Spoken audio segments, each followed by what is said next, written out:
Before we begin, I want to take a moment to honor the emotional safety of everyone listening. Radiant Resilience often explores real stories of struggle, healing, and the human experience. Because of that, episodes may include sensitive or triggering topics. Specific topics for each episode are listed in the episode description, so please check there to determine if this conversation feels right for you today. This podcast is meant to offer connection, understanding, and shared humanity, but it is not a substitute for professional advice or support. If you find yourself needing help, please reach out to qualified professionals or trusted resources in your life. Your mental and emotional well-being matters deeply here.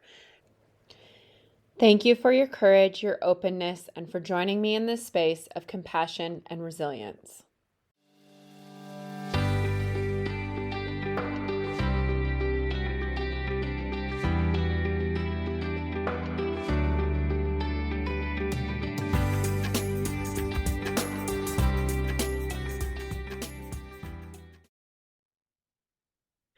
Welcome back, everyone, to Radiant Resilience. I'm so excited for this conversation today. And then, quick disclaimer, I just did this on my last episode, but I'm still getting over a cold, so I apologize that I do not sound totally normal, but I'm going to do the best I can. We're going to power through anyways. So, I have with me today Shannon Curtis.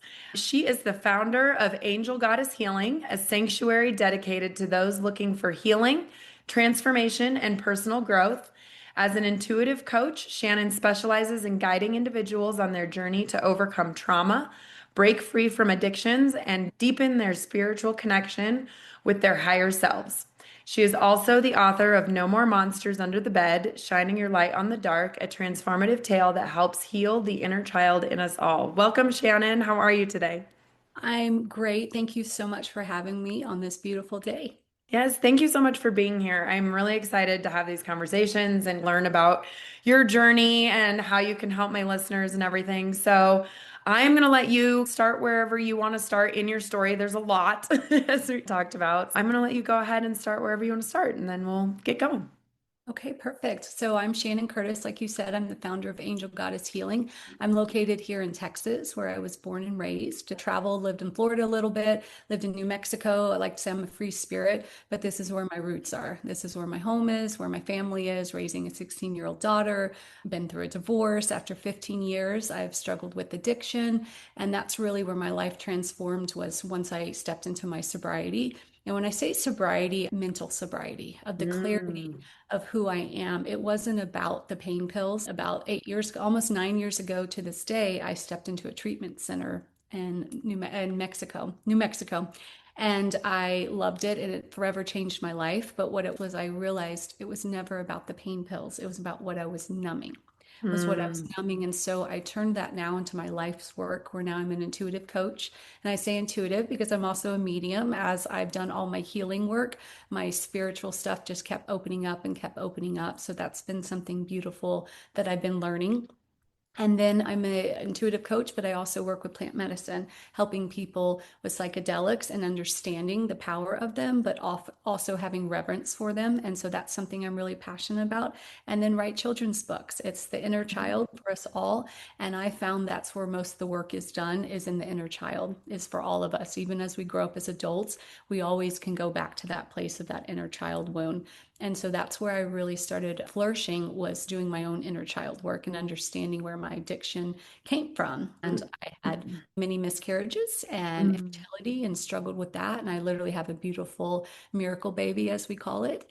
And so my life is beautiful right now. But despite all that, I still go through struggles. I Mm. still go through daily things.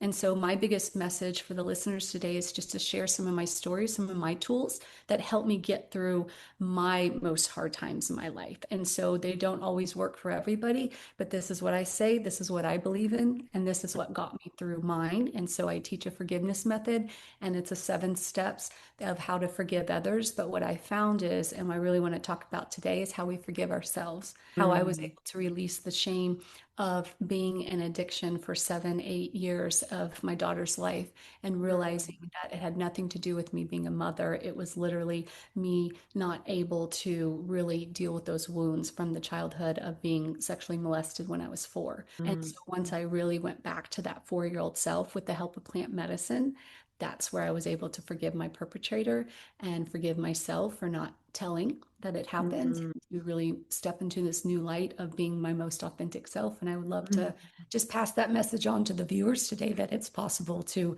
struggle, but I found that there's always beauty in the pain that we go through, and everything mm. that's happened in my life has happened for me, not to me. Yeah, so when did your addiction start then? I would say the day my daughter was born, I had a Oh. C-section. I had a C-section, and so they immediately give you morphine. And so I was like, oh, I can do this. I remember walking in the hall. I remember the night she was born, I was walking to go see her in the nursery.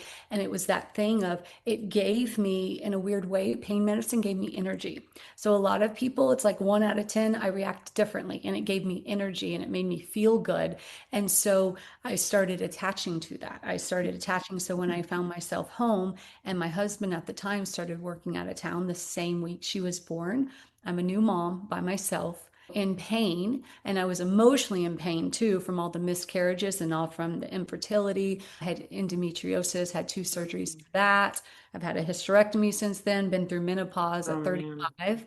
I had a lot of female stuff. And so naturally giving birth finally and then getting this pain medicine and you get home with a prescription. And this was 16 years ago. So this was that time when pain medicine wasn't like it is now. They just wrote Mhm. you a script on a paper. And so I fell victim to that of Mm, continuing on, of going to the doctor. And I had legit physical pain, but I latched on to the idea of it let me be a mom. It let me get up and mm, wash the dishes and do the bottles and the laundry. And I remember it was just to be a mom, just to be normal. That's what mm. it felt. That's the only way I can say it is so now I don't have shame from it because it was a positive. I obviously got something out of it. I got Yeah. something out of it, but then what happened was then you get physically dependent on it and Yeah. emotionally dependent on it. And then it becomes all you think about. And then there's the shame. Then there's the shame of what I'm doing isn't good, but I was too ashamed to ask for help. So you knew that what you were doing wasn't good, Mhm. then you would keep doing it. Yeah. I Yes. think people who aren't like addicts, I think Yeah. that's important to like touch on that because I think if you're not an addict and you're looking at somebody who is an addict, then if they know, why would they Right. pull themselves out of it? So can you So talk I about would challenge, yeah, so I would challenge anyone that's listening to an addict. I feel like we're all an addict in some that? way. We all have something, whether it's like Yeah. that, the coffee. I love my coffee now. That's the thing. I have these healthy things or working out. We've all had that. Or Yes. maybe someone's addicted to counting their calories every day, Mm, or they've got to stay in the perfect size. So we all have these things we do. It's just unfortunately, as a society, when we hear addict or addiction, it's a dirty, it's a shame. yeah. And so that's where mine was no different than anyone else, meaning I just physically got dependent on it, but meaning that it did get some good out of it, just like exercise. Someone who wants to go to the gym every day, you get something good out of it, but what it becomes compulsive. It becomes this thing you can't shut off. And if Mhm. you stop doing it, then you're like, oh, I unfortunately had the withdrawals. And so a lot of Mm. mine was just staying out of withdrawals. That was part of the Oh, physical stuff of if I stop this pain medicine, when you're going to go through withdrawals, and that's why a lot of heroin addicts that want to stop. It's the withdrawals, and yeah. so that's what I want really people to understand. You don't wake up and say, "Oh, I want to be addicted to pain medicine." That sounds fun, and so it just is a slow thing, and it was that perfect storm. And then you add the culture of it and the doctors. And the day I had a miscarriage, I Mm, went in for my first ultrasound. The first time I was pregnant, and there was no heartbeat. Time I left that day, I had come back 2 days later to check and make sure there's no heartbeat. I got a prescription for Valium, for pain mm. medicine, and for antidepressant. Not Oh. a here's a grief counselor, not a here's a therapist, Mm, here's medication. And so that's that thing of how can I feel bad for myself when that's literally what I was being presented with those years before I had my daughter. So it just went hand in hand. That addiction is something that we all do, but now mine is the balance of it of I love meditating, but I know if I miss a day, I'll be okay. And so it's that balance of those are the things I want to do every day, but it's that really fine line of what really is addiction. And it was really, I was addicted to not feeling the physical pain. and emotional pain. That's what I was addicted to. And that emotional pain was from everything that had happened to you leading up to that. Like you talked about the molestation. How old were you when that I happened? was four. I was Oh my four. I was God. taken, yeah, I was taken by, I wouldn't even say family friend, a family acquaintance. I had two older sisters and they were in elementary school and my parents worked. And so my dad played flag football on the weekends. And one of the people that were on his team stopped by and I was home with the housekeeper who didn't speak really good English at the time. And he asked if he could take me for the day, could go take me to lunch and stuff. I know it sounds like your face right now. The viewers can't see that. That's a natural response, right? An older Yeah. male that's probably in his late 20s, early 30s, wanting to take a 4-year-old for the day. The housekeeper called my mom at work and she didn't answer. Fate have it. Mm. And so she let me go with this person. And so I had memories of the places we went. And so one of the places was McDonald's. And back then in the 80s, you got like balloons. And so I came home with a red balloon. And so when my mom got home from work, she asked me where it came from. When I told her, I immediately saw her face and I immediately felt it. I imagine as a 4-year-old and being an empath that my 4-year-old self immediately felt that. And of course, the first thing she asked was, did he hurt you? Did he touch you? I Mm. immediately said no. And so I would imagine Well, again, 4 years old, how are you supposed to voice that? right, and understand that I'm not the Yeah. one in trouble because I'm sure my mom's anger wasn't at me, it was at this person and all her Yeah. fear, but I felt that. And so that was that hard thing. Of course, I'm going to say no because I don't want to be a part of any of that. I felt bad. And so for all those years until I was in my 40s, with the help of plant medicine, I held on to that. I always knew Of deep down in course. my soul, but I never said it out loud. And so I just buried it as deep as it could be. So by the time I was 11 and started my period, by the time I was 12, I was in the doctor's office for painful periods. And I had my first endometriosis surgery when I was a junior in high school. Oh, wow. And that's how trauma manifests. And that's why I Mm. loved working with clients because that is trauma. It stays in our body and it causes all these problems. It causes cancer. It causes all these things when it has nowhere else to go. It Yeah. manifests internally. And that's what happened to me. Oh, man. So then, can I ask how old you were when you had your daughter? Yeah, so she's 16 and I'm 43. So you can Yeah. it was like 27, 28, something like Okay. that. But yeah, so I was still in my, I had my second endometriosis surgery when I was probably 24, 25. And then I got pregnant, but then I kept having miscarriages. So I never had a problem getting pregnant. It was the keeping it, literally Yeah. my body not being able to keep it. And so that's where I started again equating after every miscarriage pain medicine because I would have to have D&Cs. I had to have Mm. treatments. And so what do? You get your prescription after surgery.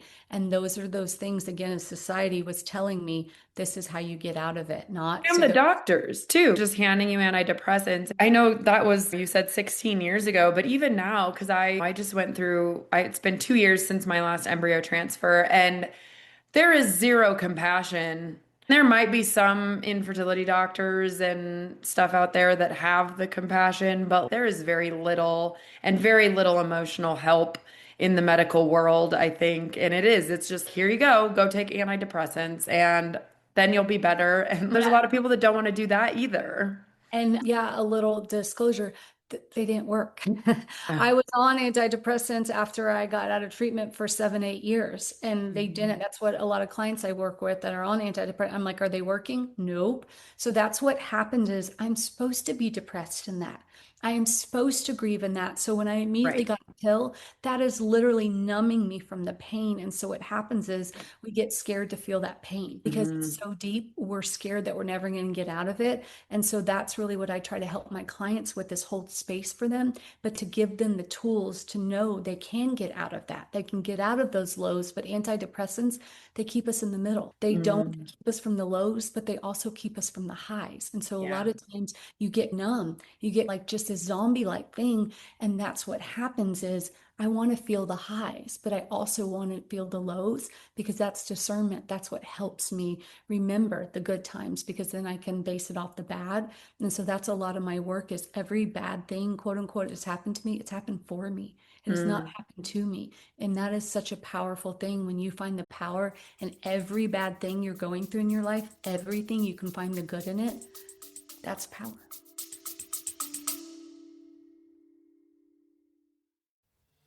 Hi, friend, and welcome to this episode of Radiant Resilience.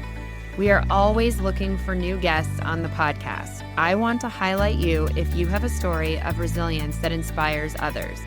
Everyone has a story, and I believe that sharing yours can help others feel less alone. Are you ready to share your journey and inspire others? I want to hear from you. Every story has the power to impact lives and foster a supportive community. If you have a tale of overcoming adversity, personal growth, or a unique perspective on life's challenges, I would love to have you as a guest on the podcast. To become a guest, please email us directly at radiantresiliencepodcast@gmail.com or click the link in the show notes to become a guest. Join us in spreading hope, strength, and inspiration one story at a time. Be brave and share your story so others feel less alone. I hope to see you soon.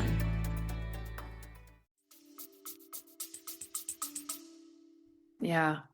So you said you were addicted for 7, 8 years. Yes. So was there something that happened that snapped you out of it that was like, okay, I want to like heal from all of this? Yes, my life imploded. Everything that Mm, I was trying to hide. So at the very end, I was literally looking up hotels to go check in for the weekend. I was just wanting to be seen. So that was the other thing where I was at in my marriage. We had been married about 7 years at that time and things weren't the best. And I started testing waters. I stopped wearing my wedding ring to see if you pay mm, attention. And he didn't notice. And it was right around the time after our anniversary, and I believe he might have forgotten it or something like that. And it was like that, see me and I'm not being seen. So the behaviors got worse. And a lot of people didn't know this was going on in my life because I was just a very normal person. But inside, I was like dying to be seen. Please, someone help me. mm, So I stepped out of the marriage and I had a very brief affair. And mm, so when that all came to surface, because again, I was so numb inside, the drinking wasn't working anymore, the pills weren't working, so you just keep going deeper until like you just start getting numb. And so once that came up and my mom was the one who called me and everything was out that day, and she said some harsh things to me, but everything she said was who I had become. And then she mm, said, please get help. And literally as soon as she said those words before they got out, I was like, yes, yes, I wanted it. I just wanted to be seen. I didn't feel worthy enough of getting the help, of asking for the help. mm. And so that's what happens is so many people struggle with the shame of addiction or alcoholism because we shame it. We make it like it's a dirty thing instead of asking, why are you addicted? That's Yeah. what I work with people is being curious, not judging the behavior, but being curious what led you down that path. And if someone would have asked that, and then they, oh yeah, I had 5 miscarriages. Oh yeah, I had failed IVF attempts. I had all these things.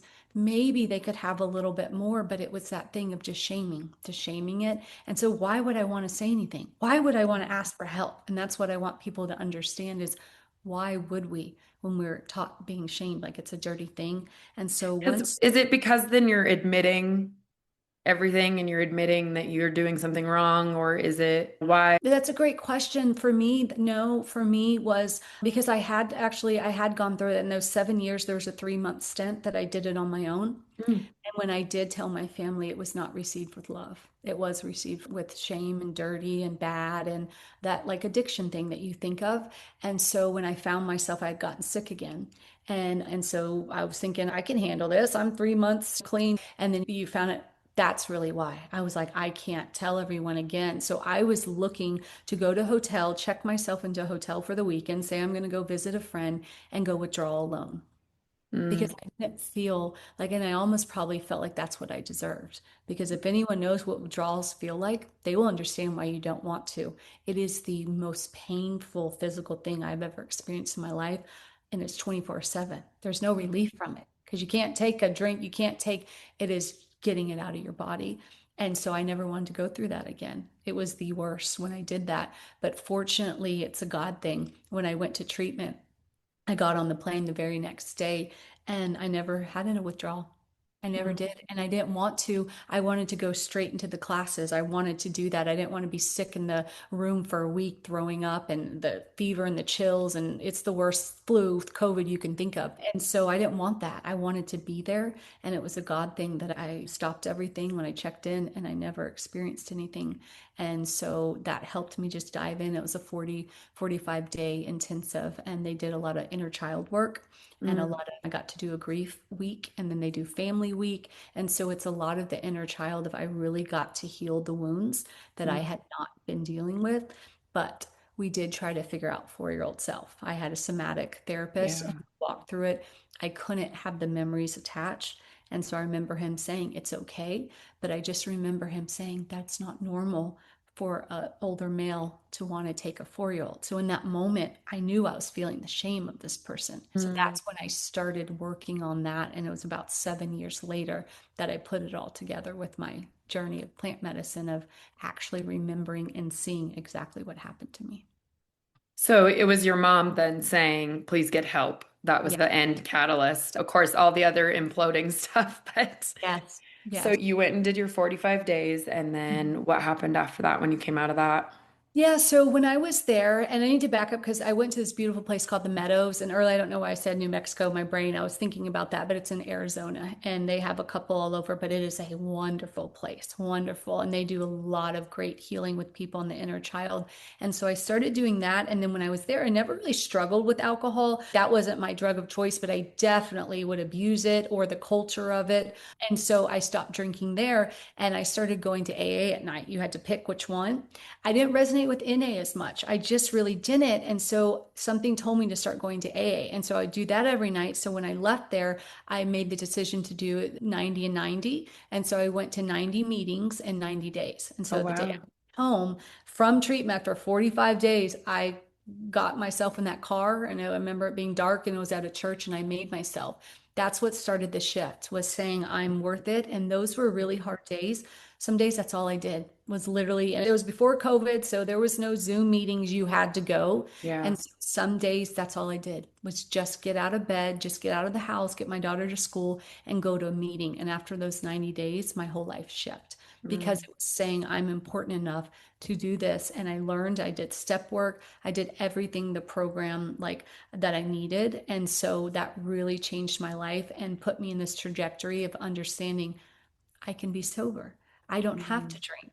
I can be sexy without, I can have sex without that. I can go to dinner and eat a steak without a glass of red wine. All those things that was programmed into me thinking I needed that. And I drank later on and now I don't. And so it's that choice now that it's a different choice why I don't drink. Yeah. Before it was because I felt like I had to punish myself. I was bad, so Mm. I couldn't.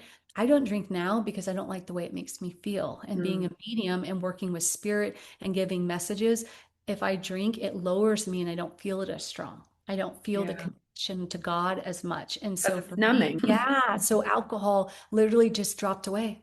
I don't know what date I stopped. I really don't. I don't go get chips. I don't do any of that. It just doesn't fit into this woman I've become. So, can we talk about family and Mhm. help with addiction? Because you mentioned that the 3 months that you got sober before on your own, Mhm. you were feeling shame from them. So I'd like you to dive into that a little bit more, just for people listening who do have family members and they don't know what to do or they don't know what to say. And it can be very frustrating, I think, when you're watching somebody you love go through all that and you're like, I can see how to fix this. Why can't they? But you don't want to shame them. So, what does that look like? Talk me through that a little bit. Yeah, no, that's a great question because I love my sisters. I have two older sisters and we're very close, but we struggled a lot. And I think it's because they weren't really understanding. Yeah. They're like, you have everything you need. You have the daughter, you have the husband, you have the beautiful house, you have it all. What are you doing? But instead, it was not like really asking the questions of what are you trying to numb?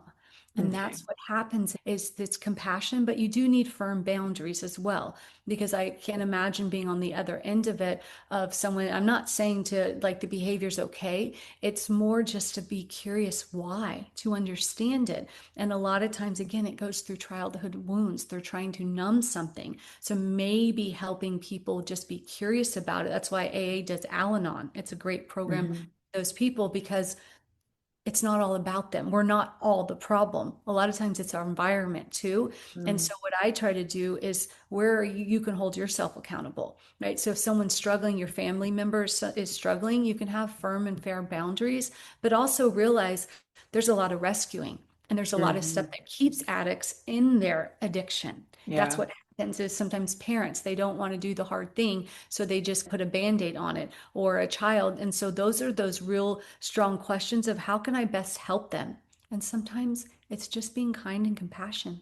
Mm, Sometimes just knowing that, okay, that's a behavior. That's not who I am. It was just a behavior. And we all have those, haven't we? All had where we're ugly and we say the things that we shouldn't say out of meanness because we're hurt. And so I always say, hurt people hurt people. So if mm, you're hurting, that's usually when you need the most love. And I know yeah. that sounds really hard to do, but that's the best thing is to love someone with boundaries, healthy boundaries. Mm, I didn't need someone coming rescue me and literally handing me the pills. I just needed someone to hold my hand.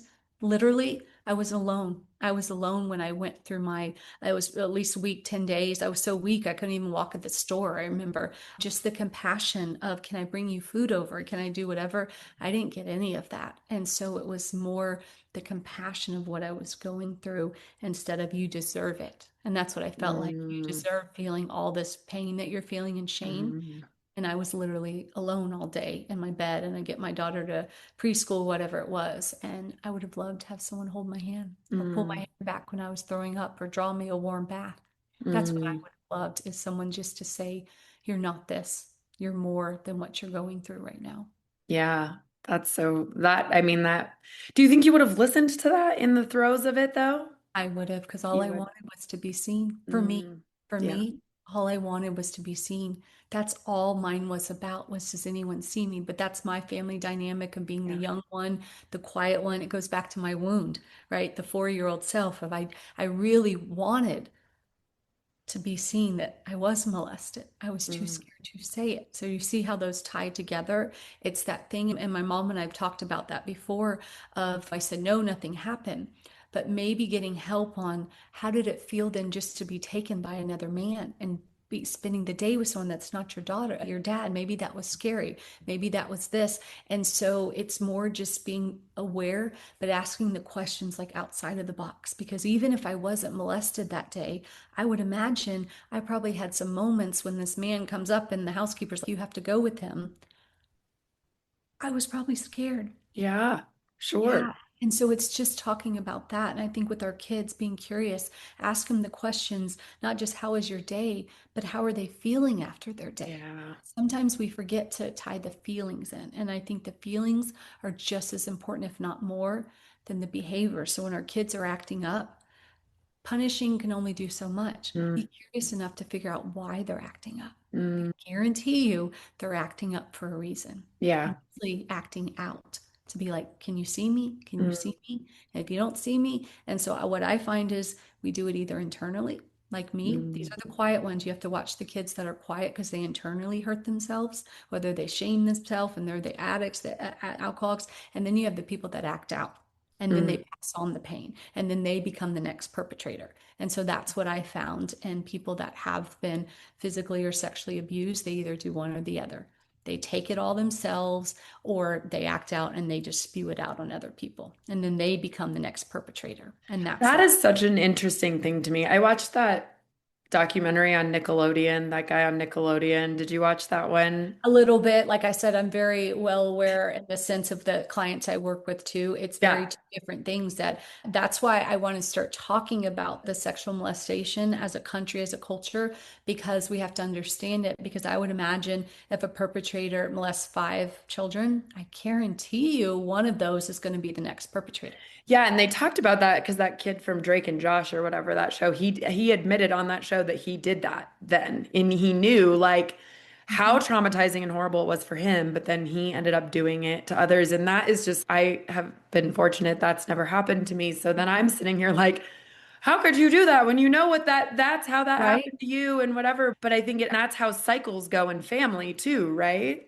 Yes, we do it with our children, maybe hitting them. Like that's the thing, or spanking them. Maybe we naturally are just like, I got to spank my kid. No, you don't. You get to choose. But that's that program we do that we pass on the generational trauma. Do Mm. that until it takes someone to be like, no, does that fit? Do I really align with that? But that's what happens is it's almost like a lot of times victims do that. They reenact it, almost helping they feel like they're controlling it because it's this Mm. weird dynamic. But again, asking the questions, the curiosity, why. I always want to know who did this to you because I would Mm. imagine it's not normal for an older man to want to molest a child. There's some kind of Yeah. mixed signals there. So I'm always like curious about it because how are we going to heal it? How are we going to fix it? Because again, yes, we can lock them up. And again, my forgiveness stuff, it's not forgiveness is not saying I agree with it. It's Right. not about that. It's just for mine is forgiveness is forgiving the shame back to that person. Mm. And forgetting is forgetting my power back. That's what Yeah. I define forgiveness for me.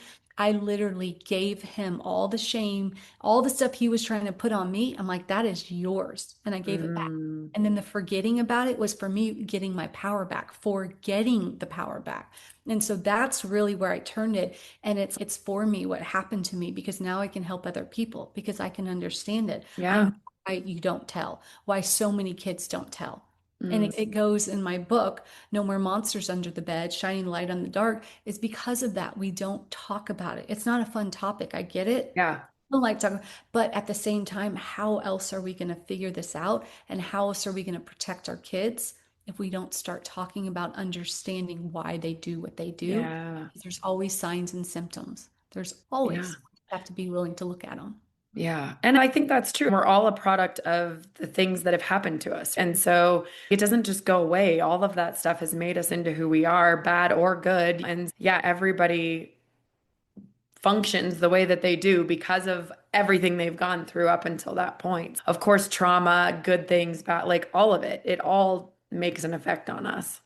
It does. It's the reprogramming. And so that's where, like, when I went to Mexico and did my plant medicine, and we'll talk a little bit about that, it's really changing the programming. It's washing it Yeah. all and it opens you up, and you're like, oh, is this what I agree with? Or is this what society has told who I Mhm. am? And so that's where I help my clients. Who are you? Who are you? I always start out, if I could have a magic wand and give you everything you wanted and be this person you want, who is it? And most people don't know. And that's Yeah. okay. But that's what we have to start with is who do you want to become? Who's the highest version of yourself? And then we can go from there. But it's starting to like see, am I just a product of the programming and environment around me? And then that is also acknowledging that it wasn't all your fault, too. And like you said, like taking that shame off yourself about your little 4-year-old Shannon. Oh, and because I'm sure you did, it's easy to blame ourselves. It's a lot easier to blame ourselves than it is other people. Yeah. And that's that too. So we have the people who do that blame themselves for everything. And then you have the opposite, the people that blame everyone. And see, Mm. that's why I imagine I didn't want to tell. I didn't want to be a victim. I'm so glad in a way it didn't come out till later because all of my life I wasn't a victim. Now I did, but that's all things that I learned about myself, the addiction. So now I can help other people. But sometimes the other people are like, this is what happened to me. So that's why I get to behave Mm. badly Yeah. because my parents beat me. That's why. No, that's not why you get to. You use that as a permission slip. You use that to justify your behavior. And so it's not your fault, but it's definitely your responsibility to do your own healing. And I Yeah. believe that we live in that duality world of you have to have the dark to have the light. You have to Yeah. have the good to have the bad because if I don't have that and all Hmm. I'm missing that, I'll never truly understand it. And I think that's what we're here for, is to experience it all the shades of the light and the dark, every shade in between. I just prefer the light. Know the dark. I've been there. I've been the dark. I have hurt other people. Now I prefer the light and Yeah. I honor it's the other stuff, but I just see the lessons in it now. Yeah. Yeah, Mhm. and I firmly believe those dark times make us into better people, truly. As much as we would like to go through our life and not experience all of those horrible things, obviously, that is how we grow and heal and turn into the people that we are now. So, I love like the first day I was at treatment, I remember on a rock that was drawn at the darkest before dawn. It's always darkest before dawn. mm, And that's that thing, the darker it is, the more you propel. And I think the stars, and I have this thing in my book with the stars, they shine brightest at nighttime. They're there during the Mm-hmm. day, but you only see them in the dark. And so Mm-hmm. that's some of those things that I've learned. I shine brightest in that because it helps me remember that's not who I am. They're my teachers. My Yeah. perpetrator was my greatest teacher of forgiveness. Yeah. Of forgiveness, and I forgave him, and I truly mean it. I don't have any anger in my heart for him. I don't agree with the behavior, of course, but I'm not going to hold on to that anger because it only hurts me. And that's what he wanted, was to hurt me, literally put his shame on me. And Mm-hmm. I'm like, no, I'm giving that back to you. Yeah. The light feels really good. Yeah. Yeah. So you did your 45 days in a hmm rehab center, treatment center. Yeah, treatment center. Uh-huh. And then you said you did the 90 days of AA. Yep. So at what point did you decide to seek out the plant medicine? Yeah, so that was probably about 7 years of cruising through that. And then I found myself after 15-year marriage, this little thing inside of me, that little soul ache, this little voice saying, Shannon, there's something else out there for you. There's something. And we were just growing apart. And I think I was becoming my most authentic self. And there was something out there where I always say, see, when someone's seeing the horizon, I want to go to it. I don't want to know, I want to know where the sun goes when it sets. Like I want to know everything. That's who I am. And it just felt like I was ready to explore and try something different. And I went to my husband at the time and just said, I'm not in love anymore. And I really got to honor myself. And that was the hardest thing actually I've Mm-hmm. done to that moment because there was nothing quote unquote bad. On the outside, beautiful home, horses, dogs, everything you can name. And it just something I was dying a little bit every day inside because I wasn't being true to myself. And so that really started my journey. And then the partner I'm with now, he had struggled. He's a vet and struggled with PTSD and brain trauma injuries from football and military. And so he found this place for me. It's Ambio Life Sciences, and it's actually gotten a lot of light these days. It's in Mexico, but a lot of celebrities, a lot of Brett Favre, a lot of vets, Marcus Luttrell, a lot of people have been there, but they're showing miraculous things. And it's called Ibogaine, and it's from the plant Iboga from Africa, and it's just a tree shrub, but they're finding all these beautiful things to the point of people that are struggling with addiction. You can go and you don't have to go through with any withdrawals. Like literally, the way they time it, and they have a detox house, they have a house for MS, that it's literally helping people with MS and Parkinson's, all these miraculous things. TBIs are disappearing. You come in and they take all that, and you have 5 TBIs. Maybe when you're done, you have two. And it's this Mm-hmm. thing just from plant medicine, but it's also medically supervised because it is a hard year. This one, you're probably in it 12 to 24 hours. Wow. Oh yes, it's the strongest one. And but I call it like a power washing. You go in there and it power washes all your stuff. Mine was very visual. And you put a mask on and you're monitored the whole time with your heart. So the nice thing is you have doctors there and it's in these beautiful facilities. So you forget where you're at, but then they also honor the medicine and the tradition. And so they sage you and you have smoke. And so it's very spiritual, but also medical. And it's a journey within yourself. And so you have your mask on and you go on your journey, but you can literally take your mask off. Someone taps you on the shoulder and you're like, yep. And then you can put your mask back on. And so it's this kind of in and out, but it opens you up to see. And I saw every memory. I saw my body. I saw where trauma was stored, the goo. I just immediately, I saw all these things. But the very, very beginning was the essence of God came to me and I could feel his energy. And he was like, are you ready to see? And I said, I am ready. I knew that's why I went there because I was really good in life. I didn't really struggle with anything, but I saw what it did for Josh, my partner, in his changes. And he asked me, you want to go? And I'm like, I'm good. And then when he went and did his, that's when I started the plant medicine, started talking to me. And I'm like, okay, I'm being called to go there. I saw immediately what happened and it was clear as day. But what happens is it takes you outside of yourself, your ego self. So I could never, my little 4-year-old self could not process that. So what happened was I'm looking outside of it and it's almost like a big movie screen. And I was looking and I was looking inside the car and I was sitting like the windshield. I was sitting on the left side and he was on the right side. And it showed me in a very, so I was looking in it, but it showed me in a very gentle way that yes, I was molested and I knew it Mm. to be true. And in that moment, I was relieved because I was like, oh my gosh, I'm not crazy. All my life, I felt it internally. Then I was sad and heartbroken for my 4-year-old self, but I wasn't, I was almost detached from her. So it was like my heart was broken for her and then anger. and then anger. And I looked down and I had this jumbled red yarn knotted wiry ball and it was in my pelvic area. And I looked at it and I was telling God, I said, this is bad. This is anger. And I said, I don't want this. And so I literally handed it to the perpetrator and it was gone. But then he's standing in front of me and I'm looking right at him and there's God next to me and I see him as God does, meaning he is the same light as me. And I knew that in the moment when I'm in my higher self, he is of the same light as me. But we had this contract. And in order to feel something bad, if I wanted to feel forgiveness, someone had to do something to me. That's that thing of the bad and the good. If I want to know it, I Mm, have to know the other. And so in that moment, I saw him as my greatest teacher of forgiveness. And so I forgave him because I was mm, like, how can I hate this person? And then I saw it was for me. It was for me because I'm learning so many things, but I learned to forgive. And when you mm, understand the moment of forgiveness and you get that out of you and you give it to them, but then you can see them in the light and thank them for what they did, mm, that is true power. And so the rest of my journey was the most magical, wonderful stuff. But that was the pivotal moment in me mm, was seeing it was done for me, meaning I'm not a victim. This was just a contract. And if I need to come in here and this lifetime and feel something that painful, someone had to do that.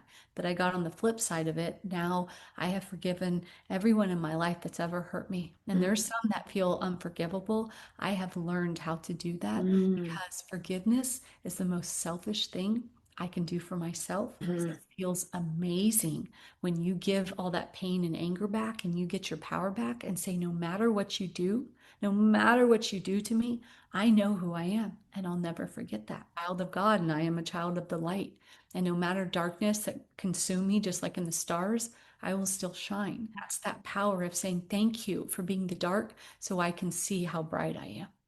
So, how do you tell? First off, thank you for sharing all of that because not everybody wants to talk about their plant medicine journeys because it's so personal and it's deep. Because I've talked to people on here who've done the ayahuasca stuff too and everything. But I also would like to take the stigma away from all of that too Yes. because it has helped so many people. And I've heard the stories of the drug addicts coming out and being totally sober after that. And it's amazing. So I think it's important to talk about. So thank you for sharing all of that. Absolutely. And then forgiveness. Let's talk about forgiveness then, because like you said, the unforgivable. How does one forgive the unforgivable? For anybody who's listening, who's, oh my God, I don't know how you do that. Like, I can never forgive this person because of how awful they treated me or whatever they did to me. You said you work with people on that. So if you want to share an overview of what that looks like. Absolutely. So the method I came up with is a 7-step method, and it aligns with the chakras a little bit, like working up the system. But the first one starts with the root, and I feel like you have to get the root of the problem. You have to go all the way to the wound. And so what happens is, say there's someone, a client that comes to me and she has an abusive marriage. And then the boyfriend before that was abusive. And then before it was so before we're spending all this time on all these men that have hurt her. What I try to do is I say, I don't want to waste your money. Let's go all the way back. And a lot of times we look at the dynamics of the dad, Mm, that wound, that father wound. Where along did you think that's what you were worthy of? It was being mm, abused, worthy of staying there because again, you got something out of it. And so it's not shaming it. Let's just be curious. How did you find yourself in an abusive marriage? And so we go all the way back. And then once we dive into that, and maybe there's some anger, maybe the dad left and they got anger, they have whatever, and they're not feeling worthy enough. We heal that first. We heal that little girl saying, no, you were worthy of being loved. You were worthy of having a dad in your life. You were worthy of having a man show you unconditional love and not hitting you or spanking you or whatever it is. Once you do that, you can clearly start to see why you were in a marriage. You're like, oh my gosh, it's just like the addiction stuff. It was never about that. It's what we were trying to numb, what we were trying to run from. And so that's the first step of forgiveness is creating that safe space to feel safe enough to name the wound. Because what happens a lot is maybe you have a great relationship with your dad, but maybe they left your mom for a while. And so they got divorced and you were angry about that, but didn't see that. Let's clear that up first and then we'll start doing that. But it's that wound of forgiving yourself because mm, sometimes we have that shame of staying in an abusive relationship. Actually, it's no different than me with addiction. I knew it was bad. So, same thing. I would imagine someone who's in an abusive relationship knows it's bad, but maybe they don't feel like they're strong enough to get out, or it's their lot in life, or they deserve it. Very similar. And so that's the first stage is forgiving the wound, but forgiving Mm, yourself for that. And so we have to create that, but we have to start there, go all the way back. And then you start to do the sacral, you start to feel the pain. We have to feel it. But mm, again, we're scared to. And so I create the space with my clients to where they can feel that, but know you're going to get out of it. Because a yeah. lot of times what happens is we're afraid we're going to get stuck in the pain. I've learned is it's not that, it's you don't know how to get through it. We're not taught how Mm-hmm. to forgive. And that's why I came up with this Mm-hmm. method is it's not our fault. We just, no one has taught us that. We are usually taught that by the Bible, by religion. You have to forgive to be a good person. Like I said, no one's telling me to forgive. I'm not doing it because of the Bible. I'm not doing it. It's because it makes me feel good when I do it for the right reasons. And a lot of times we hold on to it because we're like, if I forgive you, then you're going to think I'm okay with what you did. You're What excusing the behavior. Yes, no, I don't excuse that. But when I sit across from my perpetrator and I say that, and I've had to do that in real life, sit across from someone that's hurt me and my family, I said that, I forgive you, but it was about me. That's what I want people to see. Forgiveness is the most selfish thing you can do because when you do that, you get your power back of saying, you no longer own me. Your behavior no longer affects me. I saw Mm, the lesson in it. Thank you so much. And so, gratitude is a huge one. Gratitude. mm, So people are like, where do I start? Where do I even start? And sometimes you have an abusive parent. Thank you for showing me who I choose not to be. So much for showing me I never want to inflict pain on a child like that, like you did on me. It's mm, not flipping it. We can't change it, but we can say, thank you for showing me the dark because I choose the light. That's what it is, that discernment. And so you have that power of, thank you for that. Those are those little things. Thank you for helping me find my strength. Thank you for helping me know this bad part of me. So now I can do, I joke, I said, I've been the bad. I've been the person who cheated. I've been the bad. I've caused harm, right? Now I choose the light. I choose good. mm, I have discernment on it, but there's no shame in it. I was just in pain. And so mm, a lot of it is forgiving yourself at the same time forgiving someone else. But you realize that it's because we are pure, we are innocent. We're just acting from our wounds. We're all mm. walking around like adults, but we're not really acting like adults. We're acting like little wounded children, inflicting the wounds on each other without Yeah. realizing it. And that's the compassion. It's okay. We just have to start talking about it. And that's what I want people to realize. It's a process, it's a long journey. I get through it, but that's my life. Of course, I wouldn't be a good coach if I didn't have. That's always tell my daughter, it's okay, you're not there yet. But we just have to start Mm, talking about what really is forgiveness. What is, mm. and we have to Ugh. redefine it. Would you say forgiving yourself comes before forgiving the other people?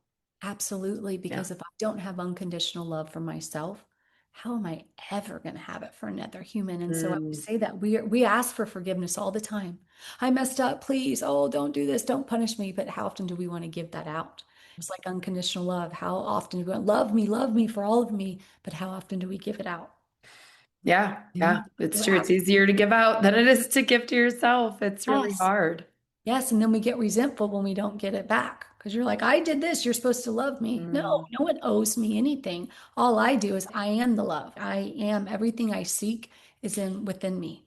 So mm, everything I need from the outside, I first start with me. And then it's not about getting it from anyone, it's about sharing it. So I don't mm. need love from anyone. I need people to share my love with. I That's love what I need. that. Yeah, that's what I need in my life and my partnership. That's what I tell them. That's all I need is someone to love me and let me love them. That's it.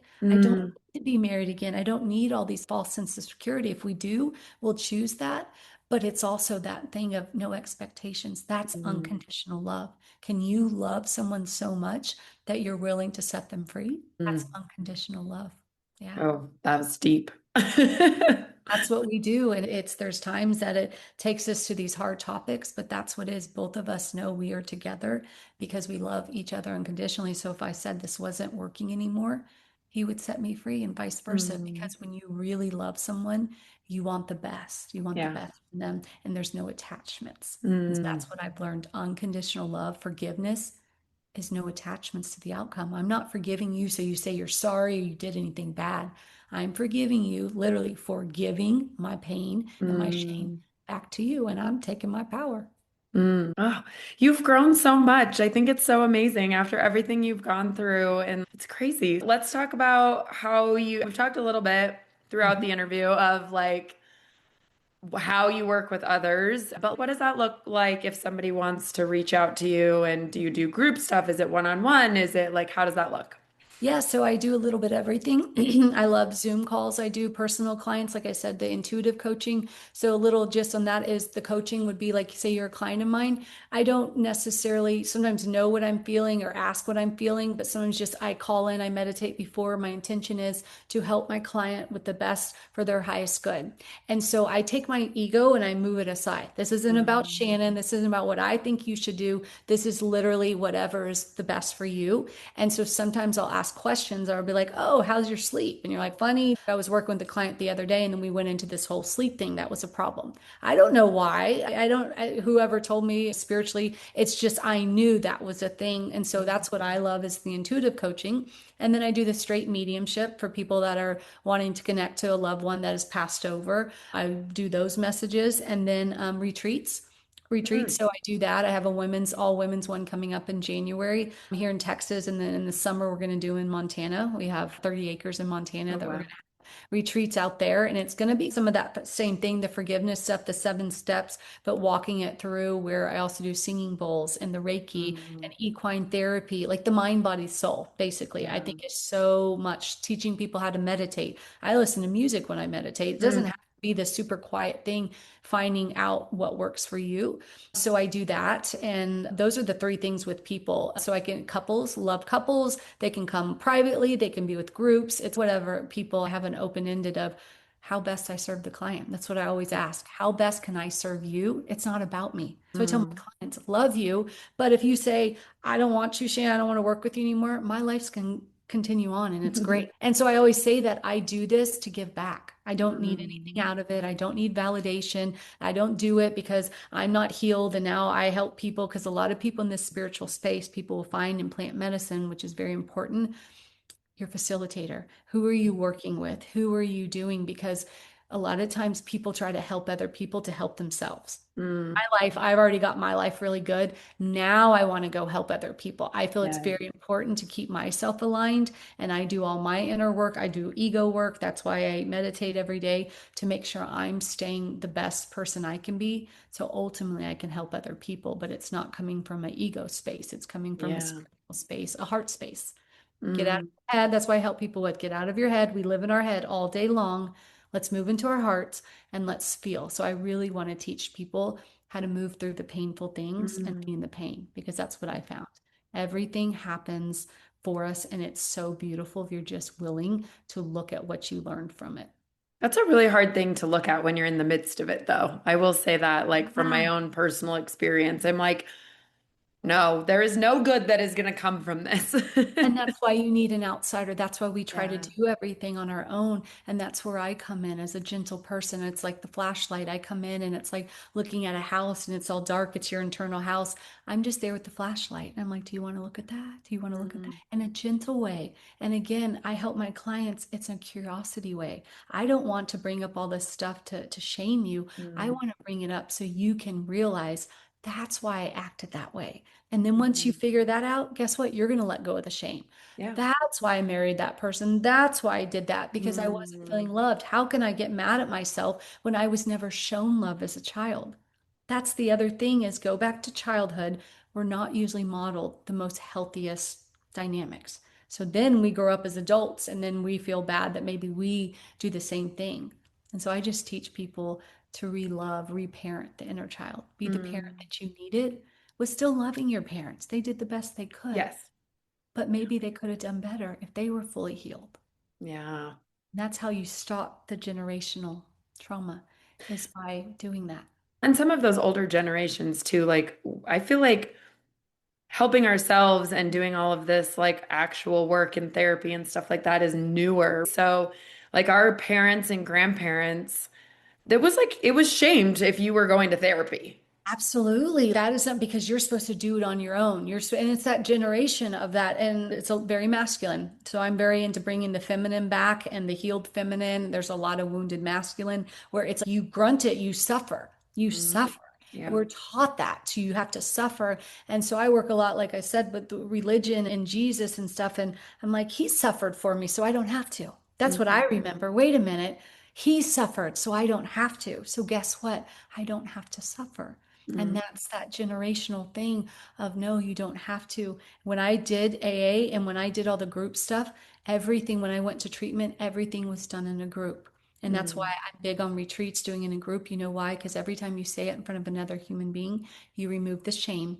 You are like, oh, I'm not the only one that was molested when I'm 4 and didn't tell. I didn't know that. And so when you say that in a group of 10 women and someone else raises their hand and says, me too, mm, that's why that movement was so important because you don't feel alone. It wasn't trying to do, that's what he tried to create is this environment where you don't feel alone. That's where shame lives, is in the mm, darkness alone. And it needs mm, to come to the light. And when you do that, it's with another human being saying, you aren't what you did. It's a behavior, it's not the mm. essence of who you are. Yeah. This has been so good. Can you tell me a little bit more about your book that you wrote, The No More Monsters Under the Bed? We talked about it a little bit, but yeah, talk about it, who it's for, and where we can find it too. Absolutely. It was born really like in a night. It literally just spirit just told it to me and I just wrote it and wrote and wrote and couldn't and it took me about a year to get it out to the public and I'm so proud of it because it's an inner child book. So it is in a children like form and the illustrations are literally out of this world. I was getting a tattoo, an angel wing on my arm after going through all my journey and finding out who I am and who I've become and my artist actually this is those little mediumship downloads was he was tattooing me and I noticed he didn't have any tattoos that I saw but also I knew internally I had a knowing he had no tattoos and I asked him I said you don't have he said not a one. He's so pure and it was this thing of he's the sweetest man and I knew in that instant I text Josh and I said I just found my book illustrator. I go he doesn't know it yet. I haven't asked him but I said I know it. I know. And so after he got done, I asked him, and I said, I had this very special project and this very special book. Would you do that? And he said, I would. And he's from Cuba and he doesn't speak very good English. And we worked together and he made the most beautiful illustrations. He read it probably like 500 times. But what it is, I knew it needed these beautiful illustrations because it is harder topics. And so it's about this little girl, Lucy, who's scared of the dark at night. And her mom comes in and lights a candle and she goes to sleep. And then she's awoken with this most beautiful guardian angel. And Mm, she asks her why she's scared of the dark. And so she says someone took her light and she wants it back. And so they go under the bed with the flashlight, and underneath the bed actually turns into this beautiful sky with all the stars. And the moon is actually her soul, and the stars are all the pieces that were stolen. And so they mm, gather them all up. And once she gathers them all up and hands them back to Lucy, it turns into a sun. And then it's this journey she goes on with this magical unicorn, and she meets 7 beautiful spirit animals. And so mm. the first one's a cardinal, and that's the root. And so there's 7. So it Oh, teaches you yeah. about the chakras in each one. And the intuition is the blue jay. And it's all these personal things. The angel, her name is Michael Lee because it was a dear friend who lost her daughter very young. So the angel in the book is that. And every animal, everything has something very personal to me. But it's this journey that she remembers who she is. Except the next day, and she kind of forgets. And then she goes outside and has this beautiful remembrance that she's unconditional love and all of these messages these animals gave her. And so it starts, that's the series. And then I have 7 more. The next book's coming out in the summer. Oh, And that, wow. yeah. And so that one, and they're all no more. And so this one's going to be no more fear, finding the courage to love. And it's again, the cardinal, and they each have their own story. Each animal is going to have their own. So it's a little boy who walks through anger. And he's starting to turn in Mm, his dad and his anger in his chest and fire. And so how this little boy works through anger.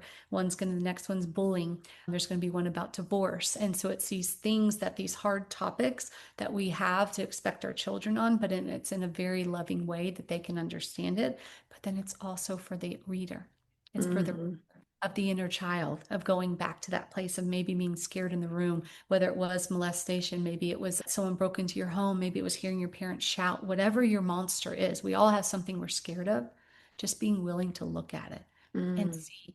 that the only way to make something disappear is to look at it. Literally. That's why I always say it's as simple as that. You have to do the opposite. So if you want something to go away, you have to look at it. And so these books are these series that they're the No More series. And then I have 7 more coming out after that, which is going to be more Wow. teenagers, and it's going to be KNOW, no more. So now we're going to no Mm. more love, no more God, no more light, no more this.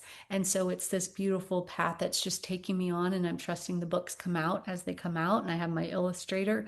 And so, yeah, the next one's in the summer, and they'll just keep coming. But it's my gift to the world in the sense of I feel like I healed my inner child, and I just want people to feel what I feel right now of knowing Mm. you're innocent and you're just the gift from God and that you're not what happened to you. Mm. I love that. Wow. You're doing so many amazing things. I think you're such a wonderful soul in this world. Thank you for doing it all. And I'm sorry for everything you went through, but you're doing amazing things right now. It brought you to that. Thank you so much. And like you just said, it's always done for me because I know I Mhm. couldn't get this work out if I didn't understand it. So Mhm. that's why the addiction, the miscarriages, the divorce, you name it, the molestation I've been through, because it keeps me in compassion with my clients. That's Yeah. why I can say I've been where you're at.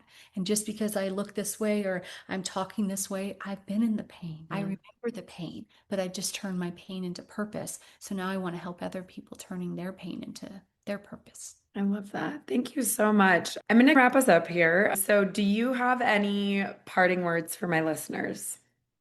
Yeah, I would just say to be willing to look at yourself, to look at all the parts of yourself, but look at the dark parts and see them just as beautiful as the light parts. And Mm. it's what makes us who we are and our individual, but just be willing to learn a little bit more about yourself today. Just something Mm. that maybe you're like, oh, I actually like that about myself. Actually, Mm. because we all have these isms in life, and to learn to love yourself just a little bit more and maybe be a little bit kinder to yourself today and Mm. notice if you're kinder to other people around. But I feel like we have enough dark in the world, and I really want to spread more love and light. And Yes. just encourage anyone listening today, are you willing to just put a little bit more love and light in the world and see what Mm. happens? I love that. Thank you so much. Thank you for coming on, Shannon, and sharing everything that you've shared and being so vulnerable about your story because I know this stuff is not easy to talk about. I know you've done the healing, but it's still hard stuff and I believe we're all just forever healing ourselves, right? It's never an end job. It's a journey. Yes, but thank you so much. I appreciate it and I really love all the light you're putting in the world. So, thank you for Thank you. that. Thank you for giving this platform too. And we need more Mm. platforms like this. So thank you just for letting me share my story, but really being seen today. That's one of Mm. is that's my hope for everyone listening to find someone to go be seen and heard today. So thank you Mm. for being that Yes, for me. you're welcome. Thank you. All right. And I will link also in the show notes your website and everything. So if anybody wants to come work with you or find you or anything, are you on social media too? Yes, I'm starting that. That's my little get out of my comfort zone, but they can find me on that. And my book is on my website. If they buy it off the website, I do a handwritten sign, or you can get it on Amazon, anywhere books are sold. Amazing. Thank you so much, Shannon. And thank you everybody for listening. We'll see you on the next episode. Thank you so much for tuning into today's episode. If you enjoyed our conversation and found value in the stories shared, please consider following us on your preferred podcast platform. Your ratings and reviews make a huge difference. They help us reach more listeners and continue bringing you engaging, insightful content. We appreciate your support and would love to hear your thoughts and feedback. Until next time, keep listening, growing, and sharing.